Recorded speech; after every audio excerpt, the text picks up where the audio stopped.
पहली नज़र में ही ये दिख जाता है। एक बड़ा बोर्ड आगंतुकों का ट्रंप हाइट्स में स्वागत करता है, जिसे हिब्रू में रमात ट्रंप कहा जाता है। इस समुदाय का नाम 2019 में डोनाल्ड ट्रंप के नाम पर रखा गया, जब उन्होंने गोलान हाइट्स पर इजरायली संप्रभुता को मान्यता दी।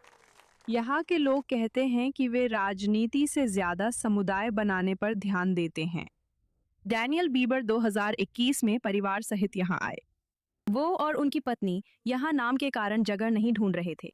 वे ऐसी जगह ढूंढ रहे थे जहाँ परिवार पाल सकें। हम ऐसी जगह ढूंढ रहे थे जो सिर्फ एक तरह के लोगों के लिए ना हो, बल्कि अलग अलग आबादी, धार्मिक और धर्मनिरपेक्ष लोगों का मिला जुला समुदाय हो। क्योंकि हम दोनों अलग अलग पृष्ठभूमि से हैं, तो ये मौका आया और हमने इसे अपना लिया। आज ट्रंप हाइट्स 27 परिवारों का घर है, जिनमें 85 बच्चे शामिल हैं। इनमें से कई परिवार इसी वजह से इजराइल के दूसरे हिस्सों से यहाँ आए हैं। यहाँ की शांति, खुली जगहें और कुछ नया बनाने का मौका। ईरान बेन शबात, जो बेल्जियम से हैं, 5 साल पहले तटीय शहर अशदोद छोड़कर यहाँ आए। उनके बेटे की इस नई बस्ती में पहली बार खतना समारोह हुआ था और हाल ही में परिवार ने स्थानीय सिनेगॉग में अपनी पहली बार मिट्ज़वाह मनाई। ये बहुत भावुक करने वाला था। ये बहुत भावुक करने वाला था। मेरे बच्चे यहाँ वो अनुभव करते हैं जो मध्य इजराइल में नहीं कर सकते, जैसे यहाँ की आज़ादी और आने जाने की आज़ादी। ऐसा अशदोद में नहीं होता। हिजबुल्ला और ईरान द्वारा इजराइल पर मिसाइलें दागने के दौरान यहाँ के लोग महीनों सायरन और अनिश्चितता में रहे। यहाँ की कुछ मूल इमारतों को नया उद्देश्य दिया गया है। अब एक इमारत समुदाय के सिनेगॉग के रूप में काम करती है।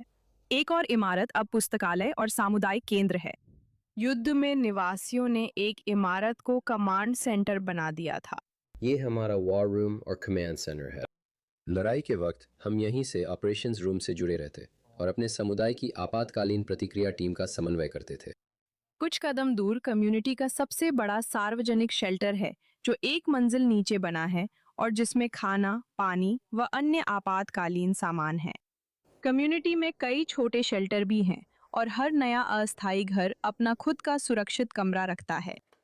लड़ाई ने रोजमर्रा की जिंदगी को और जटिल बना दिया। रहवासी अब खरीदारी और जरूरी सेवाओं के लिए किरियात शमूना नहीं जा सकते थे, इसलिए उन्हें दक्षिण की ओर जाना पड़ता था। यहाँ तक कि ट्रंप द्वारा लेबनान और ईरान के साथ संघर्ष विराम समझौते कराने के बाद भी कई लोग सतर्क हैं। मुझे नहीं पता कि मैं खुद को ज़्यादा सुरक्षित महसूस करता हूँ या नहीं। मुझे लगता है कि पिछले 3 सालों ने हमें हमेशा बहुत शंकालु रहना सिखाया है और यहाँ मध्य पूर्व में सुरक्षित महसूस नहीं करना सिखाया है। मुझे लगता है हमारी स्थिति पहले से बेहतर है। मैं अब ज़्यादा सुरक्षित महसूस करता हूँ, लेकिन जानता हूँ कि ये कभी भी बदल सकता है। नहीं, सच कहूं, मुझे सुरक्षित महसूस नहीं होता। आखिर में हम एक तरह की तंद्रा में हैं। हमें नहीं पता क्या होगा। मुझे नहीं लगता युद्ध विराम समाधान है। अनिश्चितता के बावजूद दोनों परिवार जाने की योजना नहीं बना रहे हैं। समुदाय के पहले स्थायी मोहल्ले का निर्माण शुरू हो चुका है, जिसमें करीब 100 परिवारों के लिए घर बनेंगे। दीर्घकालिक योजना ट्रंप हाइट्स को 400 तक बढ़ाने की है। समुदाय का नाम अब भी जिज्ञासु लोगों को आकर्षित करता है। डैनियल के अनुसार अमेरिकी पर्यटक अक्सर प्रवेश द्वार पर फोटो लेते हैं और पूछते हैं कि डोनाल्ड ट्रंप का इस समुदाय से अब भी कोई संबंध है। वे क्या पूछते हैं? क्या ट्रंप का किसी भी तरह से इस जगह से कोई संबंध है या क्या हमें उनसे पैसे मिलते हैं? ठीक है, हम नहीं लेते।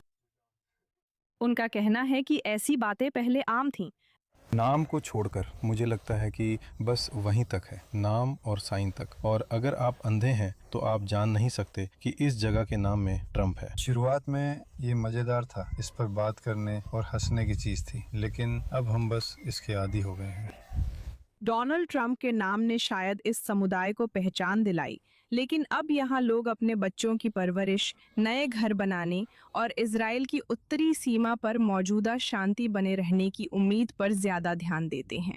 Yulia Pobogailova, I24 news English, Trump Heights, Israel,